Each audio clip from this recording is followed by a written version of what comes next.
ছক্কা হাঁকিয়ে টিম ইন্ডিয়ার বিপক্ষে 50 পূরণ সাইফ হাসানের। সাইফ ছক্কাচারের ঝড় বইয়ে দেন ভারতীয় বোলারদের ওপর, কিন্তু অপর প্রান্তের স্বীকৃত ব্যাটারদের সবাই ব্যর্থ।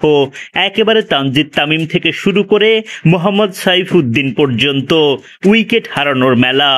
সাইফ হাসান একাই লড়াই করলেন প্রাণপণ, 50-র পরও টিকে থেকে দেখালেন আশা, কিন্তু তার ব্যক্তিগত স্কোর বাড়লেও দল পারল না কাঙ্ক্ষিত লক্ষ্যে যেতে। এদিন বোলারদের নিয়ন্ত্রিত বোলিংয়ে ভারতকে 168 রানে আটকে রাখতে পারে বাংলাদেশ।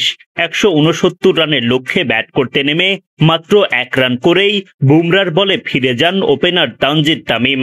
তামিম বিদায় নিলে দলের হাল ধরেন সাইফ হাসান ও পারভেজ ইমন। আর কোনো উইকেট না হারিয়ে পাওয়ার প্লেতে 44 রান তোলে বাংলাদেশ, কিন্তু পাওয়ার প্লে শেষ হতে না হতেই বিপদ নামে। কুলদীপ যাদবের বলে উইকেট হারান পারভেজ ইমন। 19 বলে 2-4 ও 1 ছক্কায় তিনি করেন 21 রান। অক্ষর প্যাটেল এসে তুলে নেন তাওহিদ হৃদয়ের উইকেট। 7 রান করে হৃদয় ফিরে গেলে চাপে পড়ে বাংলাদেশ। বরুণ চক্রবর্তীর বলে বোল্ড হয়ে দলের চাপ আরও বাড়ান শামীম পাটোয়ারি। 74 রানের মধ্যেই 4 উইকেট হারিয়ে বিপাকে বাংলাদেশ।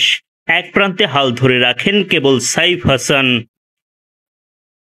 সুরিয়ার দুর্দান্ত থ্রোতে রান আউট জাকের। মাত্র 4 রান করে মাঠ ছাড়েন তিনি। সবার ব্যর্থতার ভিড়ে ছক্কা হাঁকিয়ে 50 পূরণ করেন সাইফ হাসান, কিন্তু সাইফ অপর প্রান্ত থেকে যোগ্য সমর্থন না পাওয়ায় ধুঁকতে থাকে দল। সাইফুদ্দিন 4 রানের বেশি করতে পারেননি।